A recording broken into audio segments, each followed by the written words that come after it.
Republicans at the Iowa Capitol are facing a leadership shakeup. With Jack Whitver stepping down as Senate Majority Leader, the question now is who will take his place. KCCI Chief Political Reporter Amanda Rooker shows us how the decision could shape Iowa politics headed into 2026. Amanda? It's a big decision, Stacey and Ben. Whitver's retirement comes after nearly 15 years in the Iowa Senate, where he helped Republicans build their majority and pass sweeping conservative priorities. But his exit now leaves a major role open at a pivotal moment for the party. Jack Whitver is a fixture at the Iowa State House. Jack is one of the most significant political leaders in the history of the state of Iowa. Whitver's longtime colleague and friend, Chris Hagenow, points to the goals Whitver achieved during nearly a decade of leadership, slashing taxes and helping a record number of Republicans get elected to the state Senate. Jack is a man who knows what he believes and wants to get wins. Last year, Whitver was diagnosed with a brain tumor.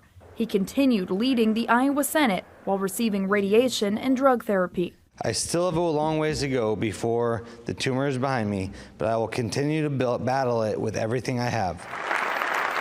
Now, Whitver is stepping down as majority leader and will not run for re-election in 2026. I think Jack's going to take some time off, be with his family, and I am absolutely convinced that he has a lot more to offer the state of Iowa in the future. Whitver's exit leaves Republicans with a big decision. You got to try to bring some sort of coherence to your majority. KCCI political analyst Dennis Goldford says the next leader will need to unite the caucus. Senate Republicans left last session deeply divided over the issue of eminent domain and property rights, with Republicans sparring publicly on the Iowa Senate floor. You got all sorts of people. They have some unity with regard to certain issues, but otherwise, many of them have their own agendas.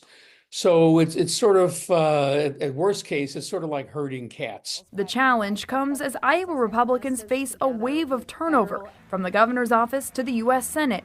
The next majority leader will work with Kim Reynolds on her last policy agenda as governor, and they'll be tasked with expanding Republican control in the 2026 election. We're certainly in the fast lane for 2026. It'll be a very interesting time for those who are political observers and political participants. To bring everybody up. Now, Whitver will continue serving as Senate Majority Leader until Senate Republicans select someone new to fill the role. We don't know when that will be. Stacey? Well, we'll continue to watch the developments coming out of the State House, and of course, we wish Whitver and his family, Jack Whitver and his family, all the best.